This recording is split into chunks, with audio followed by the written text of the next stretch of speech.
Drogoteca, que estuvo la semana pasada, nos mandó esta noticia de España. Muy contento él con la noticia que recibió en el diario.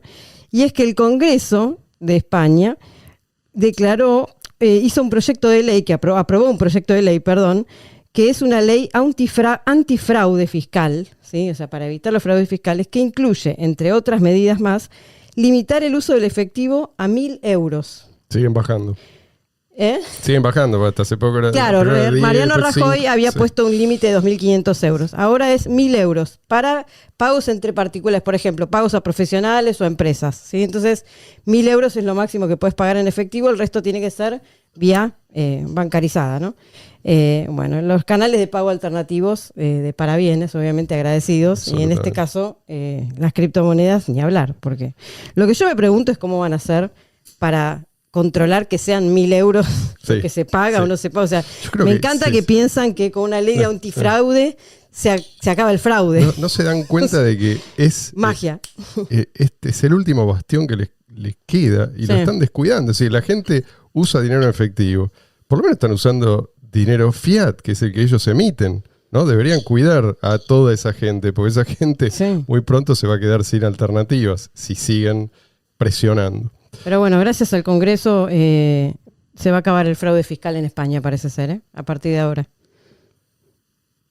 Mucha gente, nadie de acá, nadie de este grupo selecto, pero sí mucha gente cree que los billonarios por alguna razón la tienen clarísima en todo, en absolutamente todo, porque son billonarios con B larga, entonces no se les puede cuestionar nada. Que, digamos, por ser buenos en los negocios, o por lo menos en el nicho que ellos dominan, son también buenos en todos los demás. Tiene ningún sentido esto. Es un poco lo que pasa con los actores de Hollywood, ¿no? Por alguna razón mucha gente cree que ser buen actor de alguna manera te convierte en experto en climatología, en experto en historia, en cualquier otra disciplina. Como las Miss Universo, que le preguntan sobre cómo cambiar el mundo.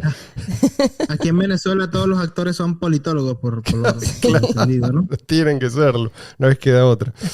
Y si te pones a pensar un segundo, son tipos que hacen de cuenta que son otros tipos. Ese es su trabajo, eso es ser un actor. No quiero despreciarlo, ¿no? Pero digamos, ¿qué tiene que ver eso con todo lo demás?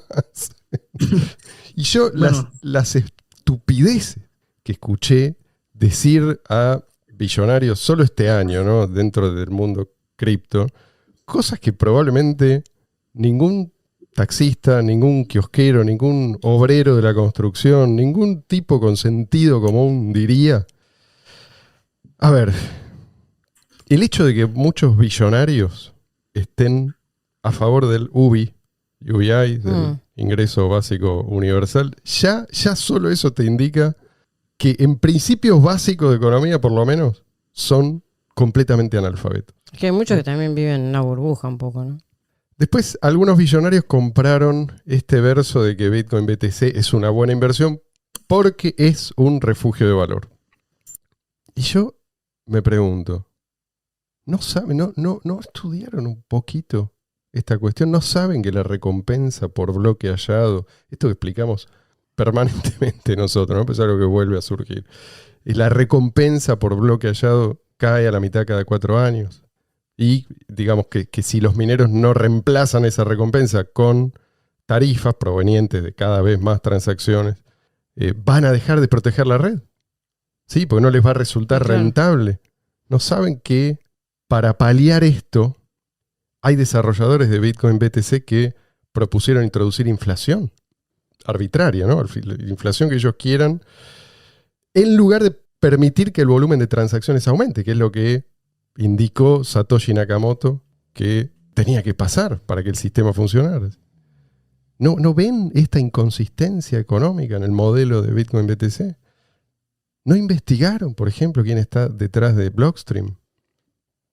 Yo creo que el problema de fondo es que ellos no necesitan dinero en efectivo peer-to-peer. O sea, les va bien con el sistema monetario y financiero estatal. O sea, no les molesta que BTC no escale. Claro. Y ni se ponen a pensar si el modelo es sostenible, quizás porque prefieren que no lo sea. Porque ellos sí tienen a su disposición los paraísos fiscales, no como la gente común y corriente. Claro. Y no solo paraísos fiscales, sino grietas en las regulaciones que nadie más puede aprovechar. Abogados a su disposición, contadores a su disposición. O sea, que a vos se te complique no significa que a ellos también se les complica la vida. Por lo general es al revés. Un ejemplo de esto es, no sé si ubican un youtuber que se llama TechLead. Si no vieron es un canal de YouTube bastante popular. Está bien, es entretenido lo que hace el japonés, creo que es, o de origen japonés. Pero de nuevo, el tipo está nadando en una pileta de oro, como el tío rico, ¿no? Si se acuerdan. Y aparentemente es un programador muy bueno, es un tipo joven que tuvo puestos muy altos en Facebook, en Google, y ahora está retirado y aburrido. El otro día se quejaba de Coinbase, ¿sí? De esta compañía, y de otros intermediarios del mundo cripto. ¿Pero de qué se quejaba? Se quejaba por las tarifas, se quejaba por el servicio. El japonés nunca... ¿Para qué necesita Coinbase? Es que él nunca concibió siquiera la posibilidad de usar cripto sin intermediario. Ah, claro. O sea, no entendió nada. Entonces, lo escuchás a él y a otros por el estilo, repitiendo las mismas tonterías que viene diciendo la gente de Blockstream desde que se adueñaron de Bitcoin BTC. Como por ejemplo que Bitcoin BTC es mejor porque lo protege más poder de cómputo, a pesar de que el poder de cómputo simplemente, como todo el mundo sabe, todo el mundo informado sabe, acompaña el precio y por lo tanto si el precio cae, también cae el poder de cómputo. Además de lo que dijimos antes, ¿no? Que si BTC no escala, el poder de cómputo lo va a abandonar porque los mineros buscan el lucro. De nuevo, ¿sí? Ignorar esto es ignorar lo básico. Entonces lo vas a escuchar decir este tipo de cosas. Que Bitcoin BTC es más descentralizado. Yo diría que Bitcoin BTC es quizás una de las monedas más centralizadas y en aspectos fundamentales, ¿sí? Como primero los desarrolladores. Exacto. Que están todos comprados por la misma empresa. Por no hablar del control que tiene esta empresa. De ciertos medios de comunicación. Exacto. No solo del repositorio y de desarrolladores clave, sino de los foros. Entonces, todos los foros. Sí, todas las redes sociales. Sí. Al menos los grandes. También los vas a escuchar decir que BTC tiene un montón de nodos. Y ahora sí, nos metemos de lleno en el tema del día. La primera pregunta que yo me hago a este respecto es: ¿de qué sirve tener millones de nodos si todos están descargando automáticamente el software de un repositorio único y oficial, entre comillas, ¿no? Que es lo que ocurre en el caso de Bitcoin BTC. Pero bueno, al margen de esto, lo que se pretende es que cada usuario mantenga su propio nodo completo. Que es un poco como pretender que cada persona que necesita petróleo, por establecer una analogía, tenga su propio pozo petrolero en su casa, ¿no? Y es un modelo, si vos te pones a pensar, que parece basado en el marxismo ortodoxo, el marxismo original.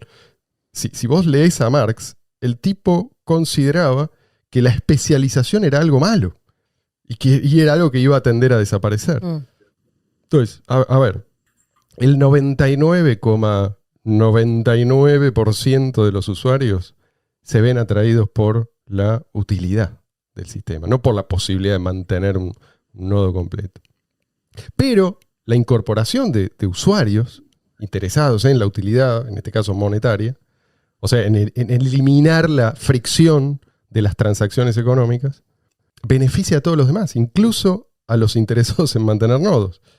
Y estos, los que mantienen nodos, lo hacen normalmente porque encuentran utilidad en la verificación de muchas transacciones, ¿no? Como, por ejemplo, grandes negocios que procesan muchas transacciones o servicios como exploradores de bloques y otros servicios. Fíjate, Exchange, exacto. Claro. Vos fíjate que en 2009 casi todos los usuarios eran nodos completos, Claro, no tenían más remedio. Sí, y la capitalización de mercado era prácticamente cero, porque la utilidad era prácticamente nula. Los que mantienen nodos se ven incentivados a hacerlo no por razones religiosas, no por lealtad a una causa, sino porque les conviene. Y así debe ser. ¿Qué es mejor? ¿Tener 5.000 nodos, pongámosle, distribuidos geográficamente en muchas jurisdicciones y además con dueños de nodos que están incentivados a mantenerse al día, a mantenerlos funcionando bien y cada vez mejor. Y pongámosle, con 1.000 millones de usuarios, ¿eso preferís? ¿O 10.000 nodos que además son usuarios, que son fáciles de voltear? Y con una red que no puede seguir creciendo. Obviamente 1.000 millones de usuarios es mucho mejor. Vale.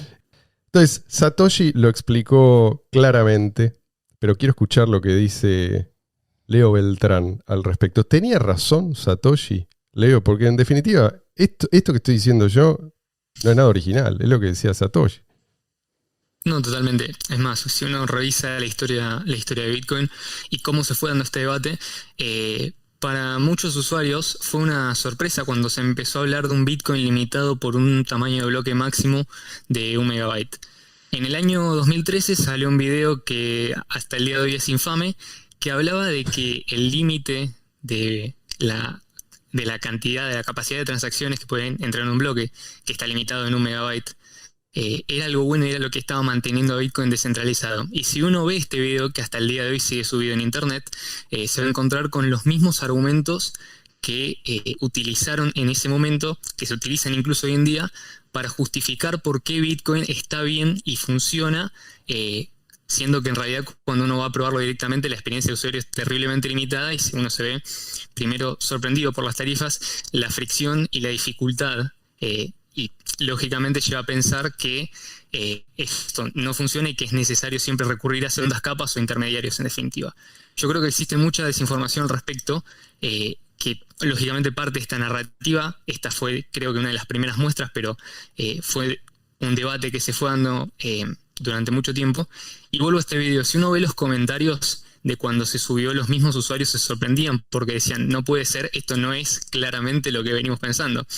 Imagínense la situación, ¿no? Una persona que venía siguiendo el proyecto desde 2009, 2010, 2011 y de golpe se encuentra que en 2013 todo el mundo se estaba preguntando, bueno, esto que yo vengo apoyando, en lo que vengo creyendo, en lo que estoy poniendo mis fichas porque creo que realmente es una tecnología revolucionaria y que puede cambiar el mundo, ¿funciona o no? Imaginen esperar 2, 3, 4 años para hacer recién esa pregunta. ¿Y qué es lo que esta gente dice? Que de golpe se dieron cuenta de que Bitcoin no servía. Entonces, ¿por qué dicen que Bitcoin no servía? Porque era imposible escalar, era imposible levantar la capacidad de transacciones. ¿Y por qué era imposible? Porque si no la red se iba a centralizar. Entonces tenían que de alguna manera sostener esta cantidad de nodos para que sea más segura y más resistente a los ataques y por lo tanto más resistente a la censura, lo cual es paradójico y creo que vamos a tocar un poco en este tema como quizás es justamente lo contrario, pero quiero hacer una aclaración respecto a esto. ¿A qué nos referimos cuando hablamos de nodo? Y creo que esto es importante. O sea, sí, empecemos por ahí. En definitiva, que, bueno, ¿de qué estamos hablando? ¿No? Para la persona que no entiende o para la persona que por ahí está empezando o que quizás, bueno, necesita esta información. Un nodo es una computadora, en definitiva, que está en una red. En el caso del modelo tradicional, por ejemplo, de cliente-servidor, por ejemplo, ¿no? El modelo bancario donde uno ingresa al home banking y ingresa a una página web, digamos, todo el proceso, el procesamiento, la información se gestiona del lado del servidor, es decir, de la persona que tiene el servicio. En este caso, el cliente, es decir, el usuario, va y se conecta a través de una interfaz, que puede ser una aplicación en el teléfono, una página web, lo que sea, pero no corre el programa directamente en su computadora. Un nodo justamente lo que hace en una red descentralizada es ser a la vez cliente y servidor. Recibe las transacciones, las procesa, verifica que sean válidas, y esto es muy importante, construye bloques encima. Y esta es la definición que da el white paper de nodo. Por lo tanto, cuando Satoshi hablaba de nodos, Satoshi se refería exclusivamente a los mineros. Claro. No fue sino hasta varios años después del lanzamiento de Bitcoin Core, que es el programa, el cliente de Satoshi, que la capacidad de minar se volvió optativa. Al principio, en 2009, todos los usuarios tenían nodos porque todos los usuarios eran mineros. Sí. Lo mismo quizás durante principios de 2010 hasta que, bueno... Yo me acuerdo, al principio, el software venía con un botón que decía minar bitcoins. Claro. O sea, Sí. pues se podía hacer de cualquier PC, de cualquier Claro, computadora. esa era la idea, porque al Sí. principio la gente los minaba utilizando sus computadoras. Después, a medida que se fue haciendo una actividad más especializada y gente con mayor capacidad técnica se dedicaba a hacer esa tarea con mayor eficiencia, la mayoría de los usuarios que tenían nodos empezaron a utilizar otras herramientas. Entonces, cuando hablamos de nodos, según la visión de Satoshi, hablamos exclusivamente de nodos mineros. Hoy en día la palabra nodo, en el contexto más genérico, se utiliza para referirse a cualquier programa, cualquier computadora que está corriendo un software que está conectado a la red de Bitcoin, constantemente está en línea, y que recibe las transacciones y las valida, pero no genera necesariamente bloques encima. Es decir, no mina, no genera prueba de trabajo. Por lo tanto, en términos de Satoshi, es un nodo que no aporta poder de cómputo a la red y por lo tanto no tiene poder de decisión.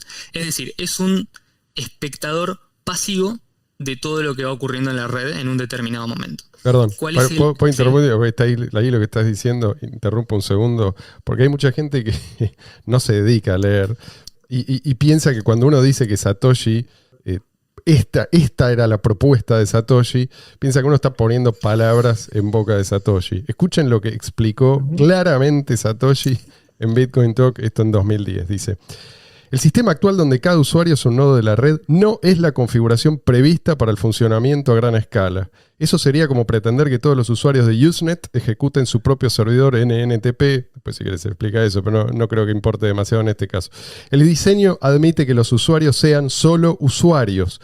Cuanto más engorroso sea ejecutar un nodo, menor será el número de nodos. Los pocos nodos generadores, entre paréntesis mineros, serán grandes granjas de servidores. Mirá qué visionario. Ya lo tenía claro. El resto serán nodos cliente que solo transmitirán transacciones. Satoshi Nakamoto. Continúe. Buenísimo. Amén.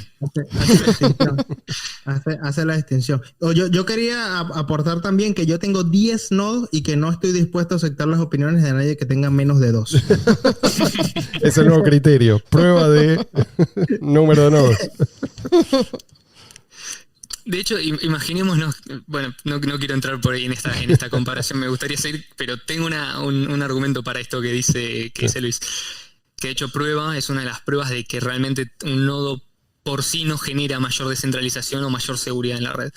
Pero justamente ya que vos citaste a Satoshi, quiero traerlo a colación también porque yo también traje mi cita de Satoshi. Ajá, dale. Y de hecho, Satoshi fue el primer big blocker de Bitcoin. Sí. Porque él, cuando presenta Bitcoin, lo presenta en el año 2008, primero presenta el white paper y en el 2009 se lanza la blockchain con el bloque Génesis que él mismo mina. Pero cuando presenta esto, lo presenta en la lista de correo de criptografía, una lista especializada dedicada, digamos, a asuntos técnicos. Y este fue el primer correo que envía, es el correo donde explica el abstracto de Bitcoin y envía el enlace hacia el white paper, que cualquiera puede leer. Que después, de hecho, también tengo para citar el white paper. El segundo correo de Satoshi, ese fue el segundo de todos los correos, la segunda comunicación que recibimos de Satoshi, fue en respuesta a un usuario que decía lo siguiente: verdaderamente necesitamos tal sistema, refiriéndose a Bitcoin, pero la forma en que entiendo tu propuesta no parece escalar al tamaño requerido. Para evitar dobles gastos, cada nodo debe tener la mayoría de las transacciones pasadas en cada momento de la transacción. Entonces, si cientos de millones de personas están haciendo transacciones, eso es mucho ancho de banda. Él lo que decía es, si todo el mundo está usando esto, cada nodo tiene que tener una capacidad de almacenamiento espantosa. Sí. Digamos, en términos globales es un montón de ancho de banda, un montón de espacio de almacenamiento y mucho poder de procesamiento para poder verificar y validar todas esas transacciones. Yo quiero leer la respuesta de Satoshi y esto es lo segundo que dice. Dice, sería seguro para los usuarios utilizar la verificación simplificada de pagos, que está detallada en la sección 8 Exacto. del white paper. Es un capítulo antes entero de presentar el sistema, Satoshi ya había pensado en esto, ya sabía cómo iba a escalar Bitcoin. Solamente nodos intentando crear nuevas monedas, esto es mineros, solamente personas intentando crear nuevas monedas necesitarían correr nodos. Al principio, la mayoría de los usuarios correrán nodos, pero a medida que la red crezca, será dejado más y más a especialistas con granjas de servidores de hardware especializado. ¿Realmente queda alguna duda de cuál era la visión de Satoshi y cómo explica él cómo funciona Bitcoin? Perdón, además lo explica, no es que surgiera una discusión y a él se le ocurrió escribir esto, es que está en el propio documento técnico original. Y cada vez que surge la duda, el tipo dice exactamente lo mismo. Es como algo básico. Si vos no entendiste esto, obviamente vas a decir que no escala, pero porque no lo leíste o porque no prestaste atención. Porque no lo entendiste. No lo entendiste. ¿Sabes qué? Algo curioso de esto es que el punto central del white paper de esto es cómo utiliza la prueba de trabajo para tener dinero, ¿no? Pero lo curioso de esta prueba de trabajo es que es costosa de producir, claro, pero no es costosa de verificar. Claro. Entonces ahí está el punto sí, tal cual, buen punto. Desde el usuario. Yo a veces entro en los grupos de Bitcoin, digamos, sobre todo el de Argentina, que es súper divertido. Qué lindo hobby que tenés. Sí, cuando tengo tiempo libre, ¿no? Es tan gratificante como correr un nodo hoy en día. Es algo maravilloso. Es un hobby. Leandro tiene 10 cuentas para leer. No, y lo que digo es, ya ni mencionan a Satoshi Nakamoto. No puede ser una especie de que se rebelaron contra su creador, como en una película, se rebelaron contra su creador. Una vez uno me dijo, el capitalismo ya hizo lo suyo, ahora toca, este sistema. Redistribuir. Yo creo que la gente que dice esto del capitalismo es lo suyo, el mercado ya habló, no entiende que el mercado está hablando constantemente, sí, no termina de hablar, no es que ya llega a un punto donde está todo hecho, sino que siempre continúa la innovación y siempre continúa la elección de los usuarios sobre qué tecnología utilizan. El aspecto dinámico del mercado no lo entienden. La parte dinámico... Claro, para ellos es algo estático. Claro, pero es que aparte lo que te están tratando de decir es que te calles cuando te dicen eso. Sí. A ver, No, pero digo, lo que quiero, la pregunta mía es, ¿puede ser que ellos hayan dicho de alguna manera, partió todo de Satoshi Nakamoto, pero nosotros lo mejoramos? De hecho, lo que ellos dicen, y esto lo afirman sin ningún tipo de culpa, es que Satoshi Nakamoto no es ningún dios, y eso creo que todos lo sabemos, ¿no? Lógicamente era una persona y podría haberse confundido, de hecho creo que en un momento se le escapó un bug bastante serio que después eventualmente fue arreglado, pero lo que ellos mencionan con respecto a esto, no es una justificación de que vamos a implementar este nuevo tipo de firma o criptográfico, vamos a mejorar la red de la siguiente manera, sino que ellos lo que dicen es que Satoshi falló en lo más esencial, que ni siquiera es el diseño de Bitcoin, es el diseño del sistema de incentivos que iba a tener Bitcoin. Que creo que eso, si uno lo piensa, es una invención un poco más inteligente incluso de Bitcoin, haber diseñado un sistema con incentivos continuos para que perdurara en el tiempo y fuera efectivamente resistente a la censura. Si uno modela eso a su antojo, pensando que realmente puede superar ese tipo de inventiva, tiene que venir con una idea que realmente sea buena y que esté probada, sea superadora, que esté verificada. Claro, que sea algo superador, porque si no, estás volviendo para atrás, estás volviendo a lo que ya tenemos. Cuando ellos dicen que, primero dicen, Satoshi no es el dueño de Bitcoin, lo cual es cierto.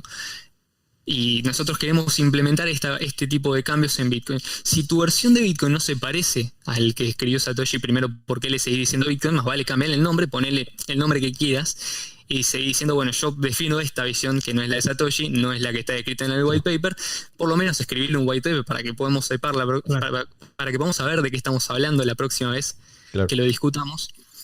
Pero este tema en particular es uno de los pilares centrales sobre los cuales se basa el debate, no solo uno de los debates más importantes que hubo en la historia de Bitcoin, que es el debate de la escalabilidad. De hecho, no fue un debate, fue una discusión, porque el debate estuvo cerrado desde el día 1, cuando Satoshi ya había explicado cómo funcionaba esto. Es como gente que te viene a cuestionar principios básicos de matemática.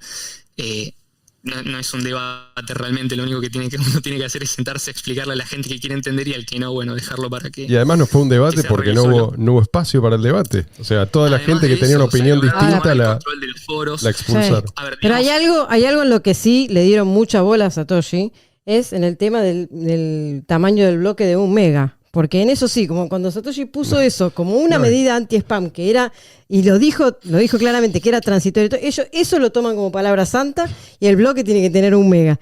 Todo lo demás. Pero sí.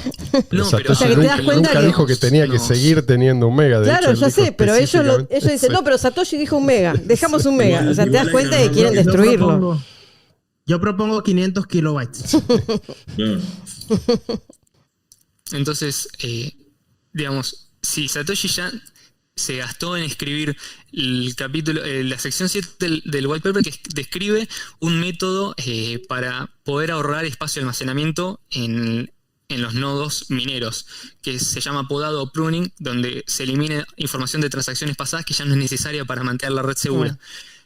Donde explica en la sección 8 cómo los usuarios pueden asegurarse de que la transacción que ellos enviaron está incluida en un bloque sin la necesidad de descargar un bloque entero de transacciones o sin la necesidad de tener una copia entera de la blockchain.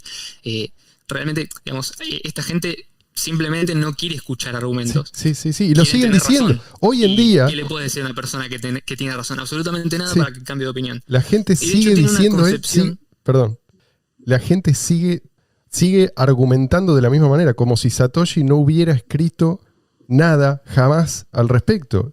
Y está ahí. Pero bueno, supongamos igual si quieren, démosle el pie de Satoshi no es Dios, Satoshi no tiene por qué haber tenido razón en el sistema de incentivos de Bitcoin y podemos hacer que Bitcoin funcione bien. Digamos, ¿cuál es el argumento que tienen ellos para decir que la red es más segura y más descentralizada con más nodos? El argumento vendría a ser algo más o menos así. Si vos no tenés un nodo, en Bitcoinlandia sos un ciudadano de segunda clase. Ellos dicen que las personas que no validan sus propias transacciones no tienen forma, o que no tienen un nodo no minero, no tienen forma de saber si su transacción está incluida en un bloque, con lo cual no leyeron el white paper, no tienen, siempre están dependiendo de que otro les pase las transacciones a ellos, es decir, estar haciendo consulta. Claro. Algo que no les molesta igual cuando se trata de Lightning Network, pero bueno, ese es otro Claro. tema. Ni cuando se trata de un exchange. Ni cuando se trata de un exchange. Digamos, ellos dicen, bueno, vamos a utilizar esto, y de hecho, si el límite de transacciones se mantiene bajo en 1 megabyte, más gente va a poder ejecutar un nodo. Bueno, ¿cuál es el argumento? Ellos dicen que los nodos mineros son importantes porque generan nuevas monedas y crean nuevos bloques, pero realmente son los usuarios con sus nodos no mineros en sus casas, que por cierto, ellos utilizan unas computadoras como estas, que es una Raspberry Pi que sale $35, a la cual le conectan un disco duro y ya puede funcionar como un nodo de Bitcoin conectado a internet. Sobre esto también quiero hacer una aclaración más adelante, que es, básicamente la forma que tienen ellos de asegurarse de que sus transacciones y las transacciones que están en la mempool vayan siendo agregadas de forma correcta y que se cumplan las reglas de consenso. Dicen que si aumentáramos la capacidad de los bloques, como pasó por ejemplo en el caso de Bitcoin Cash, menos personas podrían correr un nodo. Entonces si los mineros empiezan a romper las reglas de consenso, la red no se daría cuenta. Justamente eso tampoco es entender el sistema de incentivos de Satoshi Nakamoto, porque el incentivo que tienen los mineros para no romper las reglas de consenso y producir bloques válidos en términos de lo que acepta la red, son justamente otros mineros, no usuarios cuyo poder de cómputo no cuenta. Exacto. La forma que ellos tienen de votar, es decir, Satoshi explica que los nodos votan, es decir, los mineros votan, es con su poder de cómputo. Votan a favor de un bloque, eligiendo minar encima de ese bloque, y votan en contra, eligiendo no minar encima de ese bloque. En el caso de que, por ejemplo, el bloque sea inválido y contenga, por ejemplo, transacciones que hagan un doble gasto de monedas, o que utilicen, no sé, algún orden incorrecto, bueno, lo que sea, por la razón que sea, pero digamos que esos son el mecanismo de votación que tienen. Y estamos hablando siempre de mineros. Y por otro lado, diríamos que Satoshi falló en los incentivos si realmente eran necesarios los nodos no mineros, y él falló en diseñar software para que la gente de entrada pudiera correr nodos no mineros, y también no producirles un incentivo como si tienen, por ejemplo, los mineros, que reciben las monedas y las tarifas de las transacciones. Sí. No, y otra cosa que creo que lo he mencionado varias veces y lo seguiré mencionando, es que al final no entienden que lo que teóricamente, digamos, requeriría más recursos de ejecutar un nodo no minero, no es el aumento del límite del tamaño de los bloques, es el aumento de la actividad, lo cual es algo totalmente deseable si lo que quieres es un sistema económico que escale masivamente. Exacto. Ahora, tomemos lo que ellos dicen en serio, por un momento, ¿cuál sería el límite? Esto es lo que yo nunca entendí y nunca supieron explicarme, ¿no? Porque, a ver, ¿por qué dejar afuera a los que siguen usando una Commodore 64? O sea, si vos estás decidiendo... Claro, en este caso yo haría sí. Digo... El pobre no sabe ni lo que es una Commodore Está... 64. No, sí, de eso. No, sí sé Sí, lo que por es una historia. Commodore 64. No tuve una yo. A lo mejor vos sí. Pero, Yo sé, No sé. querido, ¿cómo que no? Yo tuve un PlayStation que es casi lo mismo, ¿no? Estamos de vuelta con la... Luis, pero digo... De vuelta con la brecha Pero generacional. te das cuenta que están obrando como planificadores centrales de la economía. Otra Y vez, sí, marxismo. Tal cual. Tal cual. Digo, si la idea es que cada uno tenga un nodo, tenés que igualar para abajo. ¿Cuál sería, ¿sí?, el mínimo común denominador, digamos? Bueno, ese es el techo para las transacciones. Y ese es, digamos, el límite máximo que van a imponer a la escalabilidad. Es decir, que en rigor, si fueran coherentes, no solo no sería posible la escalabilidad, sería imposible el funcionamiento, porque hay nodos, si tenés que incluir a todos los posibles nodos, tendrías que prácticamente funcionar con computadoras que apenas pueden conectarse a Internet. Y esa persona que no puede comprar más que esa computadora, esa persona va a tener que pagar, si ellos se salen con la suya y si realmente esto llega a ser un refugio de valor con tarifas de miles de dólares, esa persona no tiene dinero para una computadora que vale más de, no sé, $10, pero sí puede, o sea, va a estar interesado en participar para el día de mañana hacer una transacción que le cueste una tarifa de miles de dólares. O sea, no cierra por ningún lado. Pero aparte los nodos que no son mineros, que no toman, que no deciden, que no votan, porque no invierten el poder de cómputo, o sea, son meros espectadores de una situación. O sea, ven pasar las Sí, eso es lo que transacciones, está- ven pasar los bloques y no tienen o sea, no ejercen ninguna acción sobre la cadena de bloques, o sea, no tienen, o sea, es solamente un verificador. Es muy Bueno, diferente. Por eso lo ahí- que él dice del sistema de incentivos es tan importante. Sí, sí. Esto fue clave, esto que acabas de decir. Fue un punto de fricción clave entre las dos facciones que habían de Bitcoin. Las personas que querían seguir la visión de Satoshi y sabían y veían que era necesario en ese momento elevar el límite de transacciones o quitarlo para que más gente pudiera hacer transacciones, o continuar con este límite artificial, esta cuota de producción, y obligar a todo el mundo a que tenga su propio nodo para después, digamos, al querer usar la red ni siquiera puedan soñar con pagar una tarifa de transacción. Entonces, ellos que dicen que en realidad sí, que los nodos no mineros tienen un poder, que ellos pueden retransmitir bloques que no estén de acuerdo con las reglas de consenso. Es decir, supongamos que yo tengo mi nodo en casa, ¿no?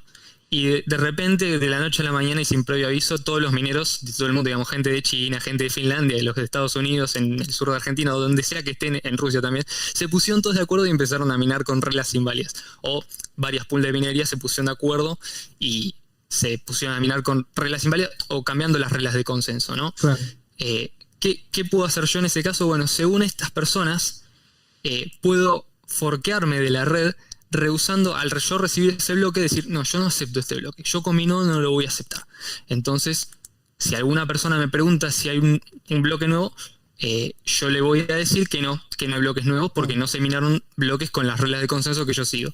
Eso lo único que genera es que las personas que hacen eso, es decir, los nodos, se forquen de la red. Claro, quedan Y sería afuera. equivalente a decir, por ejemplo, que si todas las cadenas de supermercado se ponen de acuerdo para, por ejemplo, subir el precio del aceite y a mí no me gusta, yo me quedo sin comprar absolutamente nada en todo el supermercado. Es decir, yo dejo de usar la red, de beneficiarme de utilizar Bitcoin, dinero digital peer-to-peer, solamente porque no tengo una cadena en la cual seguir, porque igualmente yo dependo de que haya mineros que sigan minando con las reglas de consenso que yo elijo, porque si no, digamos, voy a quedarme en un limbo donde no se producen más bloques. Y esa acción que vos haces a la cadena no le afecta en lo más mínimo.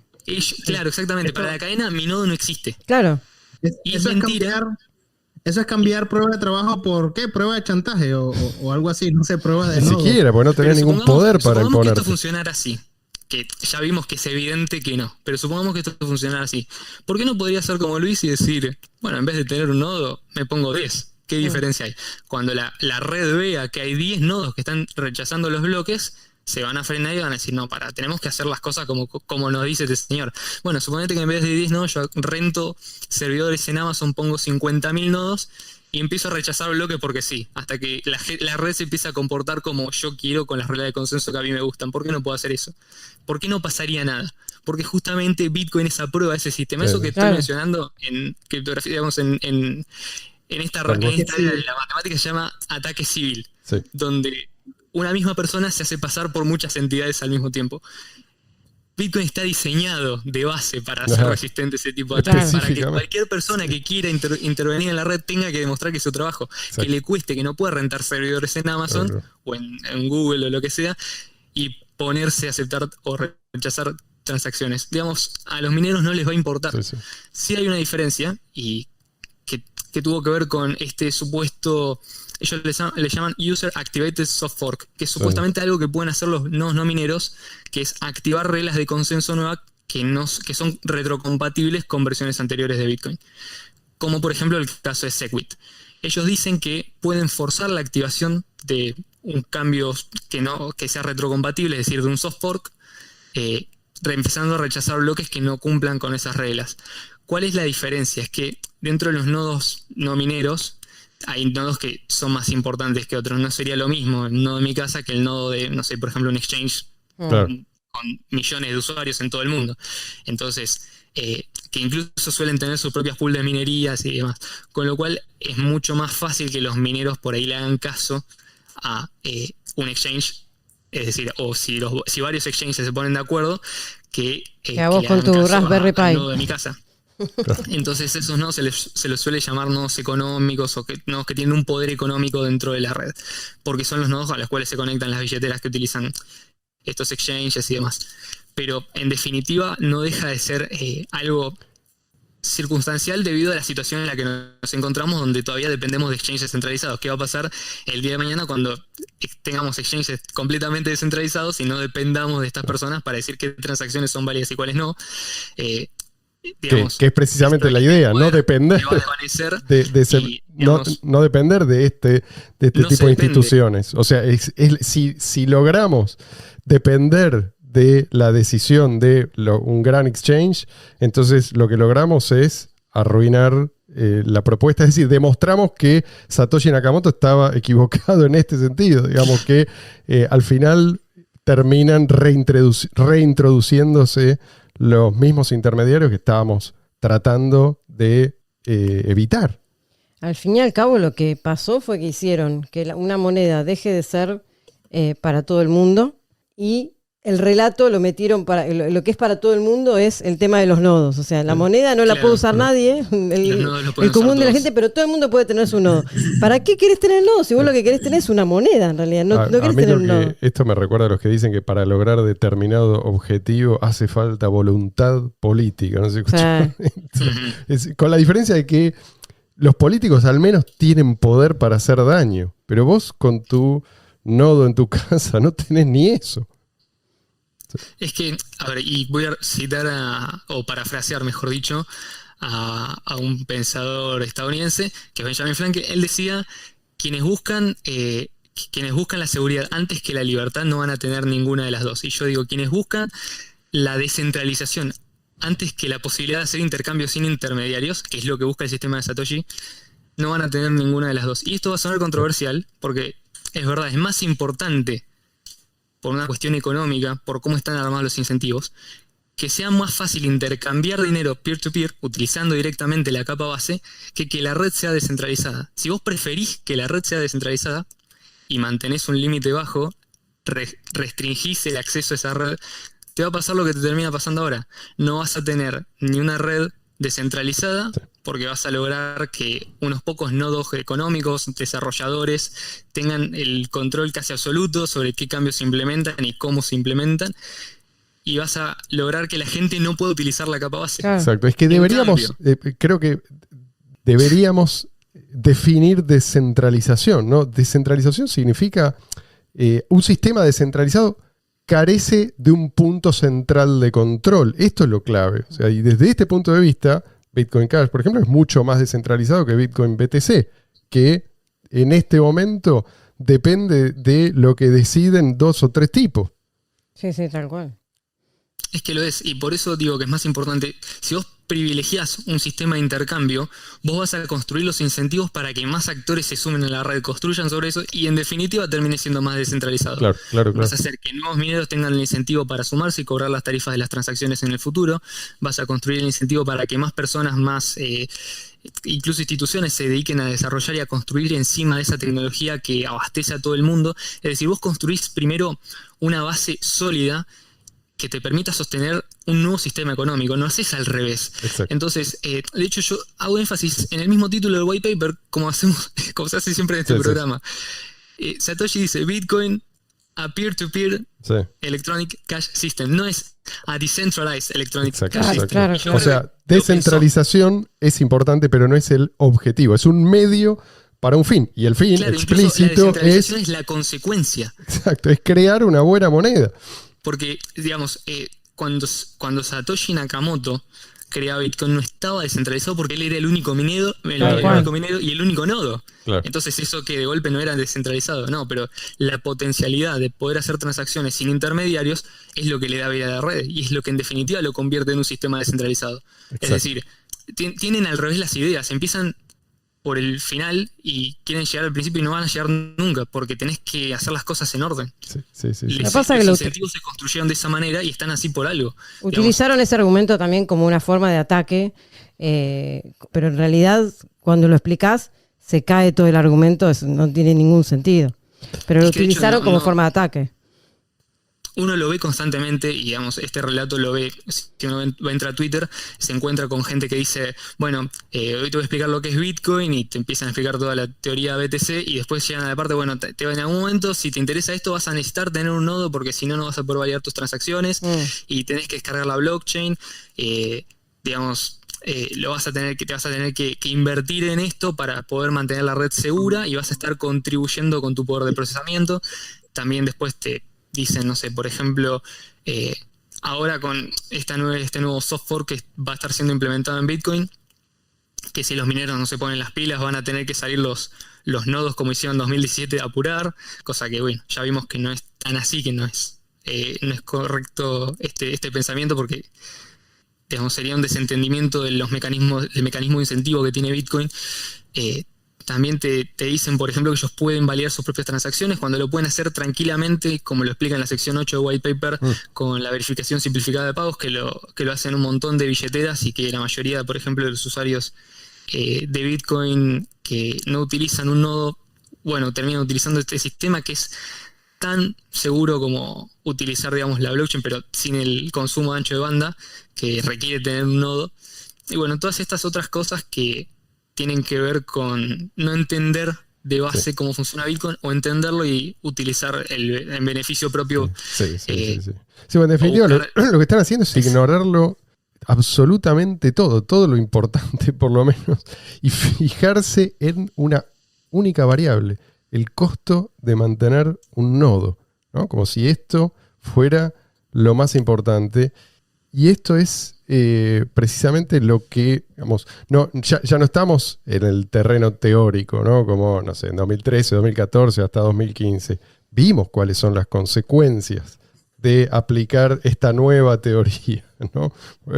Mucha gente, cuando se entera de lo que pasó en 2017, ven a Bitcoin Cash como una derivación de Bitcoin, ¿no? Está Bitcoin y después vino Bitcoin Cash que se desvió, una cosa así. Pero no, en realidad lo que pasó es que Bitcoin Cash simplemente continúa con el plan original. Con el mismo plan. Sí. Los que se desviaron son estos tipos que dicen que cada transacción, para hacer una transacción tenés que pagar eventualmente miles de dólares y que tenés que usar intermediarios porque si no, en fin, se enoja Blockstream. Sí. Yo hoy justamente estaba hablando con una amiga que no tiene absolutamente ni idea de lo que es una criptomoneda y realmente me da vergüenza, te lo juro, me da vergüenza porque ella conoce Bitcoin. Entonces, explicarle todo en el poco tiempo que tenía. Entonces, me da vergüenza decirle lo de qué podía hacer con BTC, o sea, nada. Y me daba vergüenza porque yo quería explicarle lo bueno y cómo sirven las criptomonedas. Y le tuve que decir, mira, bueno, en esta prácticamente no puedes hacer nada y cada transacción te cuesta todo. Esto es probar vergüenza, porque yo quería, digamos... No, pero mostrarle, al contrario, es una buena oportunidad para mostrarle la diferencia. Y ahí le dije, bueno, tenés Bitcoin Cash que puedes hacer esto. Entonces yo digo, con todo lo que estoy explicando ahora, Leo, que realmente le quiero agradecer porque lo hizo muy claro, tan claro que hasta yo entendí casi todo. Y todo lo que dijo él, se puede englobar tranquilamente en noticias que favorecen a Bitcoin Cash, así como las regulaciones. Sí, tal cual. Porque, o sea, es prácticamente lo mismo, o más complicado incluso que una regulación. Si lo entendí bien. Sí, a ver, sí. A medida que se va implementando este plan, que empieza primero de a poquito, con un video que arranca diciendo que Bitcoin es descentralizado porque tiene un tamaño máximo. Perdón, tengo que decir algo. Video financiado por un señor que se presentó como un agente de la CIA. Lean, no me crean lo que yo digo, lean, por favor. Podríamos poner el enlace al video en los comentarios en la descripción. No, pero el enlace a los mails que intercambiaron el tipo que lo financió y el tipo que lo hizo. Es impresionante ese video. En el mismo video dice... en el mismo video dice que a medida que Bitcoin se vaya haciendo más...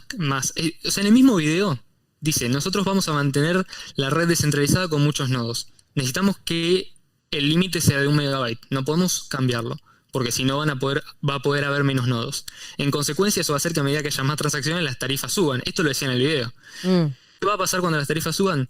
La mayoría de las transacciones van a ser fuera de la cadena, off-chain.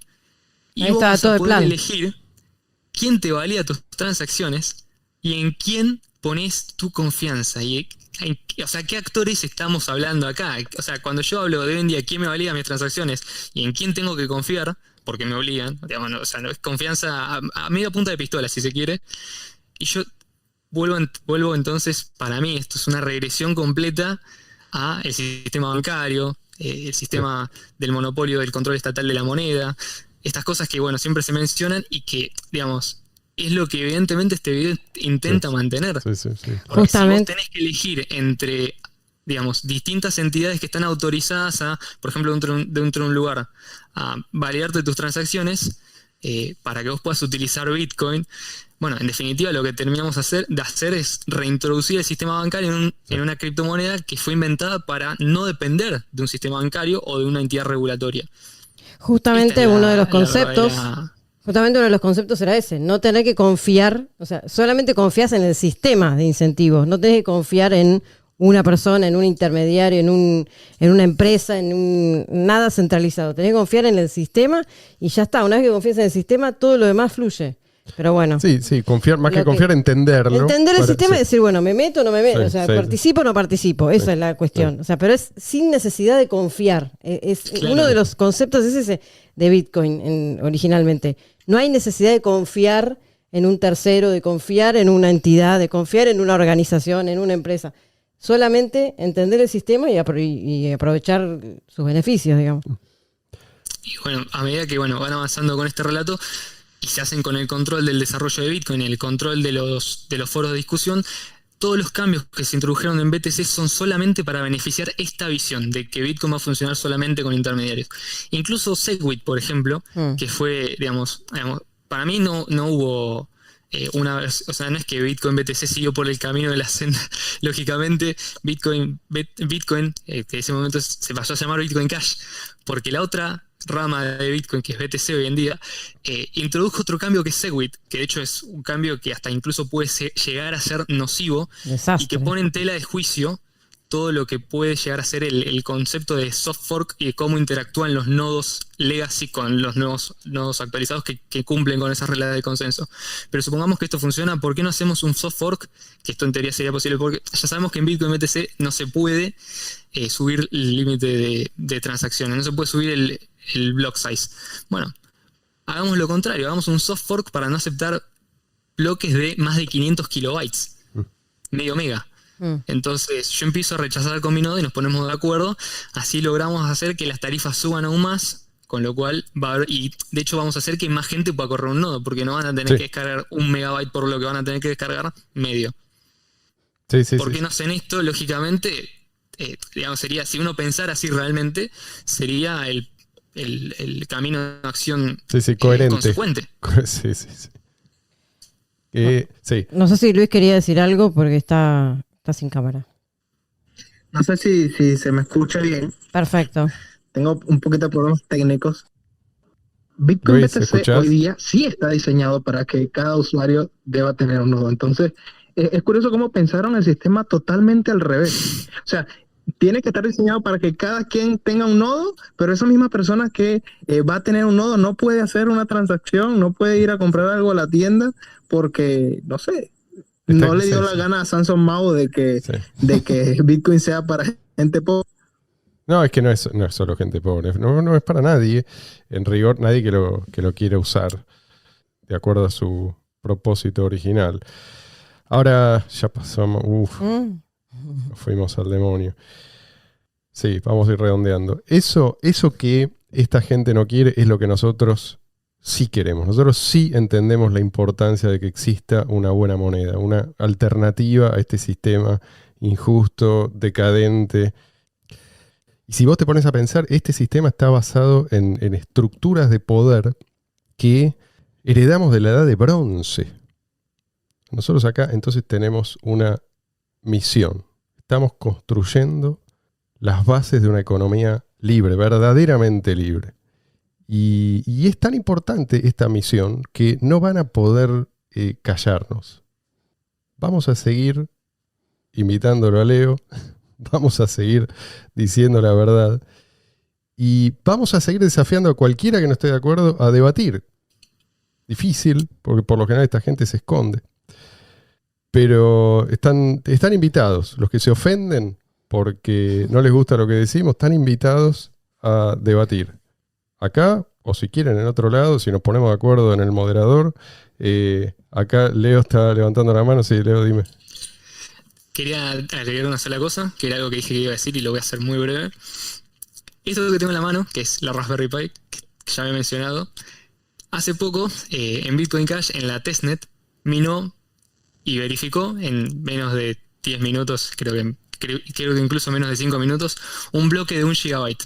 Wow. Es decir, ya llegamos a la profecía de Satoshi que decía que con el tiempo el hardware y el ancho de banda se van a hacer cada vez más baratos y hoy en día, incluso si quisiéramos seguir esta narrativa, bueno, se pueden pasar a Bitcoin Cash, que van a poder seguir corriendo sus nodos en sus Raspberry Pi. Sí, tal cual. Porque lo van a tener. Acá tengo otra cita breve de Satoshi que me parece que es oportuno leerla ahora. Dice, the existing van a decir en castellano. Visa Credit Card Networks process, dice,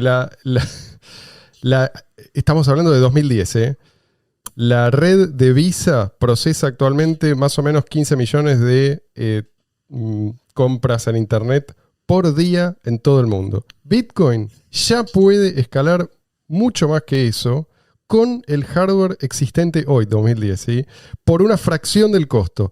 Realmente dice, it never really hits a scale ceiling. Dice, nunca llegamos a un techo de escalabilidad.